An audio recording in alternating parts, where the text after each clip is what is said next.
ओमकार आता दिसून नव्हता राहिला. तो ओमकारचा मला रील पाहिली मी आता बाहेर आल्यावर, का मी अगर रोशन जन्मिनी ह्या घरात आणि याची फॅन फॉलोइंग चांगली आहे बाहेर, आणि अगर मी याच्या खिलाफात गेलो तर आमची थोडी हे बनन आणि मी याच्यानं दिसन. तिला एकच म्हटलं होतं, पाय तुझ्या जागेवर अगर पोरगं राहिलं तर आज फुटला असता, पण तुझी पोरगी आहे म्हणून वाचली आहे. माझ्या पोरीचं स्वप्न होतं ट्रॉफी बाबा जितून येत, पण ते खंत राहिली. रोशन, पहिलं तर स्वागत आहे स्टार मीडिया मराठीमध्ये. पहिलं तर कसं आहेस, कारण बिग बॉसच्या घरात तुझा गेम सगळ्यांनीच बघितलेला आहे. कसं वाटतंय बाहेर येऊन? बाहेर येऊन सगळ्यात पहिले मी टायमिंग पाहिला, आणि ऊन मी सूर्यने काही 50 दिवसात पाहिलाच नव्हता. सूर्य कसा आहे कसा उजेडीत ते. आणि जेव्हा गाडीत आणलं होतं मला हातात स्पर्श पडला होता, म्हणजे सूर्य यार आपल्या हातात टच होऊन राहिला. आणि टाईम विचारला सगळ्यात पहिले, म्हणजे टाईम वीज झाला. बाहेर आल्यावर पब्लिक पाहिल्यावर, नवीन चेहरे पाहिल्यावर एकदम खुश झालो तुम्ही, भयंकर. ओके रोशन, पहिलं तर काय सांगशील, कारण बिग बॉसच्या घरात जायची संधी खूप कमी लोकांना मिळते आणि क्वचित असतात की त्यांचे सिलेक्शन होतं. हा, सो तुझं सिलेक्शन झालं होतं. कसं वाटत होतं आणि किती तयारी केली होतीस बिग बॉसच्या घरात जाण्यासाठी? बिग बॉसच्या घरात याच्या पहिले तयारी काहीच नव्हती केली, कारण की वेळच नाही भेटायचा मध्ये कामाचे. आणि मी बॉडी बिल्डिंग करतो, तर मी गेमची तयारी चालू होती. आणि अचानक मध्ये फोन आला होता आणि एवढं खुश झालो होतो का माझ्या घरचे सगळे लढायला लागले. कोच वगैरे जे होते माझे, तू नाव रोशन केलं म्हणे. आणि जेव्हा गावातही माहीत पडलं होतं, जेव्हा शूटिंग विटिंग करायला होतं बिग बॉस मराठीसाठी, आपल्या गावातल्या पोराले सिलेक्शन झाल्या, पुरं अख्खं गावाचं नाव रोशन केलं म्हणे. लय पुरं बंद गाव, माय आम्हाला टोळी वडी सगळे खुश झाले होते. पण आम्हाला माणूस चालला रे बिग बॉसमध्ये, आणि मी तर लय झालो होतो खुश. तर रोशन, तू सांगितलं होतास की मी माझ्या लेकीसाठी, मुलीसाठी बिग बॉसच्या घरात जाणार आहे आणि तिच्यासाठी मी हे गेम खेळणार आहे. सो बाहेर आल्यावरती तिला भेटणं झालं का? आणि काय म्हणजे कसं, तिला काय वाटतंय आता? लेकीसाठीच खेळलो, कारण की हे शब्द लेकीचेच होते, जे की माझ्या आईचे माझ्या पोरीचे होते, गौरीचे. हे टीव्ही पाहून राहिले होते. टीव्ही पाहता पाहता माझी पोरगी म्हणते, बाबा आई म्हणते, बाबा माझ्या टीव्हीत कधी जाणार, असे टीव्हीत कधी पाहू म्हणे आपण. आणि मग आई म्हणे का आपण कुठं गरीब आहे म्हणे, आपण कुठं जाणार आहे म्हणे. म्हणजे माझी पोरगी बी जिममधून आल्यावर बरोबर आली, बाबा तुम्ही टीव्हीत कधी जासाल म्हणे. मला वाटलं रॅटर म्हटलं आपण कुठं जातं म्हटलं.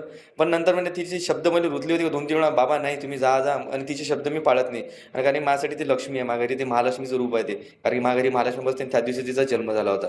तर मी तिची गोष्ट कधीच टाळत नाही. तर मी म्हटलं ठीक आहे. मग मला मित्र भेटला आपला रमन.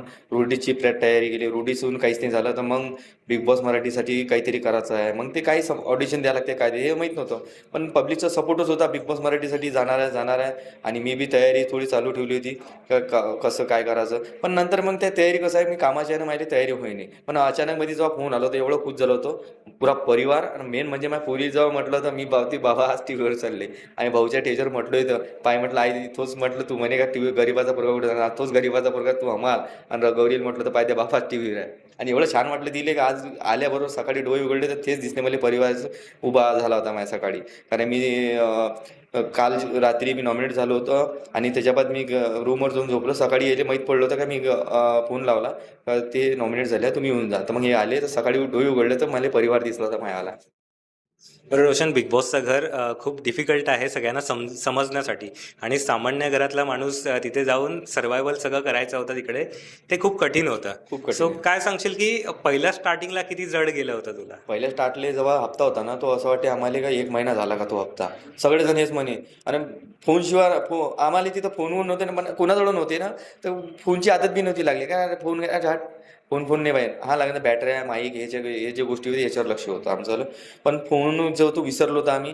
आणि आम्हाला जड यासाठीच आहे काय, आम्ही सगळे नवीन होतो. आणि कोणासंग कोणी मित्र होते, पण माझ्यासारखा माणूस नवीन होता त्या घरात. सगळेजण जे 17 जण होतं आम्ही, सगळेजण नवीन होते माझ्यासाठी. तर मला भारी गेले होते. एवढं पहिलाच हप्ता असं वाटे का महिना झाला काय. नंतर मित्र बनले, सगळे बनत गेले. सचिनदा घेतले, सगळे म्हणजे जी टीम बनल्या, मग आमचे मित्र बनले. मग नव्हतं गेलं भारी. पण असा बी टाईम आला होता का असं वाटे आता घरात म्हणजे सगळे कंटाळले होते. तर आता नवीन नवीन चेहरे दिसू राहिले, तेच आणि मुद्दे भांडणं, सकाळी उठलं का भांडण करा, हे करा, त्याच गोष्टीत लक्ष. रात्री झोपणं कधी, जेवण कधी, काहीच समजे नाही आम्हाला. बरं रोशन, गावाकडचा माणूस असेल तर तो माणसं परफेक्ट ओळखतो असा एक समज आहे. या घरात गेल्यावरती म्हणजे किती लोकांना असं पर्सनली ओळखलंस की हे याच स्वभावाचे आहेत, आणि पहिल्या दिवसापासून शेवटच्या दिवसापर्यंत तुला वाटलं की हा मी ह्याला ओळखलं होतं, हे खरं होतं? मी सगळ्यात जास्ती मी खरंच ओळख घेतली ते सचिन दादा होते. कारण की तो माणूस रिअल मला दिसे, आणि त्याने बी ओळखलं होतं का तू तू गावाकडला माणूस आहे म्हणे ना. आम्ही एका बॉन्ड म्हणला होता भावाचा, आणि तो बॉन्ड आखरीपर्यंत टिकवलाय. आणि सचिनला खरंच एवढं सपोर्ट केला. मी तो जो नॉमिनेट एलिमेंट झाला होता ना, त्या दिवशी तेव्हा हप्ता मला एवढा भारी गेला का असं वाटतं का माझ्या शरीरातला एक अंग कापून गेला. कारण की ते दोस्ताना बनला, तर आम्ही दोस्ती यारी केली होती तिथं, मजा येत जाय आम्हाला. तू हास्य बोलला मजाक. सुद्धा होतास की तुझ्या मोठ्या भावाचं नाव सचिन. हा, मोठ्या भावाचा सचिन आहे. आणि तो जे शब्द बोले ना, ते मला तेच आठवते, माझा भाऊ बी असंच म्हणे मले. आणि त्याला पाहून मला आठवण येत दादाची. बरं रोशन, टोळी तुमचा ग्रुप होता. हम्म. सो तुला बिग बॉसच्या म्हणजे भाऊच्या धक्क्यावरती किंवा चुगली दाखवण्यात आली होती की तुझ्या अपोजिट पण बोललं जात होतं. नंतर सुद्धा टोळीमध्ये मिसळून गेला होता रोशन, असं प्रेक्षकांना दिसत होता. काय नक्की म्हणजे तुझं असं काही वेगळा गेम होता की परत तुला टोळी जॉईन करायची होती, कारण अपोजिट बोललं गेलं होतं तरी सुद्धा तू टोळी जॉईन करत होतास? कारण की ते गेम खेळून राहिले होते आणि त्यावेळेस त्यानं चुगली दाखवली तर माया तळपायची मस्तकात गेली होती. पण नंतर मी जेव्हा तिकडून निघालो ना, मी मनात एकच गोष्ट आली, रोशन, त्या जागेवर त्या परिवार असतात, त्याने चुगली केली असती, तुने त्याला माफ केलं असतं का त्याला घराच्या बाहेर काढलं असतं, का तू तुझं घर सोडून गेलं असतं? माया मनात आलं, अरे यार, एक चानस देऊन पाहिजे ना आपल्या टोळीला, कारण टोळी आपली जन्मीन खरंच पहिल्यापासून बनलेली, एकामेकाला सपोर्ट एकाच होता. आणि मी शब्द म्हटलं त्याने, पहा म्हटलं, तुम्ही जी गलती केली मी ती चुगली पाहिलेली आहे. आणि ते एक्सेप्ट नव्हती करत, मी एक्सेप्ट करा म्हटलं, कारण की मी पाहून आलो आहे.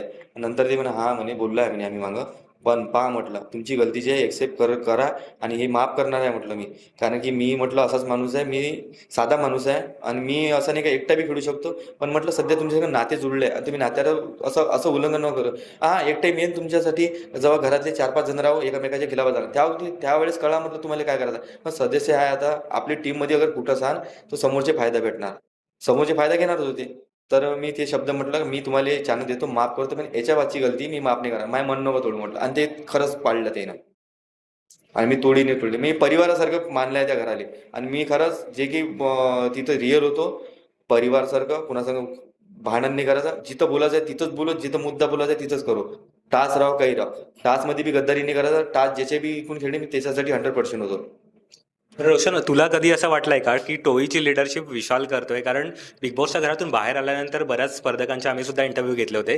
सो त्यांचं पण असं मत होतं की विशाल तुझ्या खांद्यावरती बंदूक ठेवून चालवतोय, असं तुला जाणवत होतं का? काय करायचा विशाल माहिती आहे काय, तो बोलते हर वेळेस बोलताना दिसतो का विशाल आमच्या टोळीतून कोणतरी बोलून राहिला म्हणून. अरे कोणाच्या गँगमध्ये कोणतरी बोलते. आता काटा ग्रुप आहे, काटा ग्रुप कोण बोलते, कोण बोलते? तन्वी. तन्वी बोलते ना त्याच्या ग्रुपमधून कोण ना कोणी. तर आमच्या ग्रुपमध्ये विशाल बोले, तर मग तेच दिसून आलं. आणि आमच्या खांद्यावर बंदूक नाही झाली. आणि खरंच सांगतो, ते स्वतःच म्हणे विचार करा, तू यार विचार कसा घेतला. माया म्हटलं विचार आहे हा. मी जेव्हा नॉमिनेट राहो, कोणाला करायचं राहो, काय गेममध्ये राहो, मी माझ्या हिसाबानंच खेळलो. ते त्याचा हिसाब लावे, मी माझ्या दिमागाने खेळलो. हां, कधी कधी आमची त्याची दिलं आहे का, म्हणजे आम्ही गेमच्या बाबतीत विचार केला होता का इथं गांधर घेऊन आपण उभं राहू, दोघे जाऊ नये, फक्त आमचा गेम होता तो. पण ते पब्लिकमध्ये वेगळं दिसलं ते थोडं. तर विशालच्या मनानं ऐकलं मी बाबा. नावं सांगतो, त्यांना तू काय सल्ले देशील ते फक्त सांगायचंय. दीपाली ताई. दीपाली ताई कसं आहे, दीपाली ताई बोलायला लागली ना तर ऐकून नाही घेत. तर त्याने ते दुसऱ्याचं जे मत राहते ते ऐकून घेतलं पाहिजे. ओके. सागर कारंडे. सागर कारंडेचे दादाच्या याच्यात काहीच चेंज नाही करायला लागत, ते बरोबर माणूस आहे. प्रभू शेळके. प्रभू शेडकेले म्हणे अंडे कमी काय, कारण की अंडे चहा कमी कर, त्याच्या शरीराला ते हानिकारक आहे सध्या. तन्वी कोलते. तन्वी बोलते म्हणे थोडा आवाज कमी कर, कारण की आम्हाला कानात फोटो टाकायला लागते तेव्हा ऐकायला लागते, आणि ते ऐकून नाही घेत ते. रोशन. रोशनले मी म्हणेन जसा होता तसाच राह तू. अनुश्री. अनुश्री माने, ते बी बढिया आहे. रुचिता. रुचिताले म्हणेन जे तिनं जे काही गेममध्ये जे काही केलं आतापर्यंत, तिच्या बाऱ्यात एकच तिने चेंज बी केलं आम्ही जोपर्यंत होतो. पण ते हर वेळेस नाही काय, थोडं सोच समजून विचार करून बोलायचं. प्राजक्ता. प्राजक्ताताई बी चांगल्या आहे. बरं, बिग बॉसच्या घरात असताना ओमकारने तुझं सतत भांडण होताना दिसत होतं, आणि तुमचा 36चा आकडा ते दिसतच होता. ते काय ओमकारने झालं प्रत्येक वेळी सांगितलं होतं की रोशनला गेम कळतच नाही, त्याला म्हणजे खेळताच येत नाही, आणि त्याला त्याचं डोकं वापरता येत नाही. काय सांगशील याबद्दल तू? अरे ओमकारचं कसं होतं माहिती आहे काय, ओमकारने काय पहिले का मी तो दोघांची सेम कहाणी चालली होती, पण मी तरी गेम अप केला होता. मी कधीतरी कुठे दिसू, ओमकार काय करायचा, फक्त अंड्याची ते आपलं किचनमध्ये राह, ते नाश्ता बनवायचं हे बनवायचं, ते कहाणी का ऐकू ऐकू एकामेकाले म्हणून आम्ही कटावलो होतो. पण ओमकार आता दिसून नव्हता राहिला. तो ओमकारचा मला रील पाहिली मी आता बाहेर आल्यावर, का मी अगर रोशन जन्मिनी ह्या घरात, आणि याची फॅन फॉलोइंग चांगली आहे बाहेर, आणि अगर मी याच्या खिलाफात गेलो तर आमची थोडी हे बनन, आणि मी याच्यानं दिसन. मी हे व्हिडिओ पाहिला प्रत्यक्ष बाहेर आल्यावर, आणि मी तेच सांगेन ओमकारनं ते मला रिअली असं नाही, त्याला गेम खेळायच्या हिशोबाने मला तो जे काही बोलला होतो त्यावेळेस, तू खेळून राहिला आणि तू हे घेता सिंपती कार्ड खेळत आहे, असं की म्हटलं म्हणजे मी बोललो पाहिजे बा, मी गरम झालो पाहिजे, आणि झालं होतं ते रिअली झालं होतं आमचं. आणि तो जास्ती वेळ टेकला नाही, अगर टिकला असता तर मजा आली असती गेममध्ये. बरं, तू आताच सांगितलंस की सचिन दादा सच्चा माणूस होता घरामध्ये. सो तुला काय असं वाटतं की या घरामध्ये फेक पर्सन कोण आहे जो कॅमेरासाठी खेळतोय? कॅमेऱ्यासाठी सगळेच जण करते हो तिथं, लय तरी जण सुद्धा करते. सगळ्यात जास्त कॅमेरासाठीच खेळणारा असं कोणी? माझ्या नजरेत कोणी नाही आलं, पण सगळे जण करते कॅमेरा पाहूनच बसते असे. ओके. राखीबद्दल काय सांगशील? कारण असं असतं ना की प्रोफेशनवरती बोललं जात नाही वगैरे, पण नंतर मग तुला हमाल वगैरे बोलणं झालं होतं तिकडे. मी तिला म्हटलं होतं आम्हाला मला चांगलं वाटत, कारण मी त्या कामापासून बनलाय, आणि खरंच मी ह्या कामापासून बनलाय. मला कदर आहे त्या कामाची, आणि मला गर्व बी आहे त्या कामापासून मी बनलो आहे. पण तिचं जे बोलणं होतं ना, मला टोचलं होतं. एकदम चिडवल्यासारखं आवाज येऊ ए हमालल्या, म्हणजे काहीतरी वेगळं वेगळं केलं. मला नल्ल्या नल्ल्या म्हटलं, मी म्हटलं तिला नल्ल्या म्हणू नको, कारण मी जे 16 वर्ष एक मेहनत केली, सकाळी 4 वाजतापासून शिमटाचे पोते वायता म्हटलं 500-600 पोते, 700-800 पोते असे उचलणं रोजचे, आणि त्याच्या बाद जिम करणं, बॉडी बिल्डिंग करणं, फॅमिली सांभाळणं सोपं काम नव्हतं. म्हटलं हे म्हटलं मला माहीत आहे म्हटलं, पण म्हटलं शब्द वापरू नको. तिला समजून सांगितलं 2-3 वेळा, पण ते चिडायची. आणि नंतर तिला म्हटलं एकच मग आमचं थोडं 2-3 वाद गोष्टी झाल्या. तिला एकच म्हटलं होतं, पाय तुझ्या जागेवर अगर पोरगा राहिला असता आज फुटला असता, पण तू पोरगी आहे म्हणून वाचली आहे, कारण की मी त्या म्हणजे बायाची इज्जत करतो, आमच्या घरी हे शिकवण आहे म्हटलं. पण हे शब्द म्हटलं पोरगा असता तर फुटला असता म्हटलं.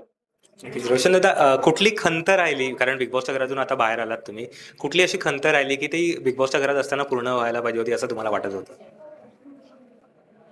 माझ्या पोरीचं स्वप्न होतं ट्रॉफी बाबा जितून येत, पण ते खंत राहिली. नक्कीच. थँक्यू सो मच दादा आमच्याशी गप्पा मारल्याबद्दल. जाता जाता तुमच्या प्रेक्षकांना, तुमच्या ऑडियन्सला काय सांगाल? मी प्रेक्षकाला एकच सांगेन, कारण प्रेक्षकाचा मी आता बाहेर आलो ना, तर खरंच ऑडियन्सचा मी एवढा सपोर्ट पाहिला, भयंकर सपोर्ट केला तुम्ही. आणि कोणाकोणाला मी दिसलो नाही, कारण की ते जे झालं ठीक आहे, ते 24 तासात जे काही दाखवते ते 23 पण दाखवते, पण मी तिथं काही ना काही चालू होतं माझ्या, पण तुमच्या इकडे दिसलं नाही. पण अगर माझी थोडीशी झलक दिसली तर तुम्ही खुश होत जा. बस असा सपोर्ट राहू द्या, आणि तुमच्या सपोर्टमुळे आज जे काही बनलो इथंही आलो आहे, आणि याच्या बातमी राहू द्या. बस धन्यवाद. जय महाराष्ट्र. रोशन दादा, एक शेवटचा की बिग बॉसच्या घरात जायच्या आधी आणि नंतरचा किती लाईफ चेंज होणार आहे, किंवा असं काही तुम्हाला वाटतंय की बिग बॉसच्या घरात, बिग बॉस मराठीच्या घरात गेल्यानंतर माझं आयुष्य पूर्ण चेंज होणार आहे? हां, मी गेलो होतो ना, पण त्याच्या अगोदर मी सोशल मीडियावर होतो. लोक मला फार ओळखायचे, म्हणजे मोटिवेट करतो म्हणून, बा एवढं आम्हाला काम करून जिम वगैरे मारतो, कॉम्पिटिशन खेळतो म्हणून.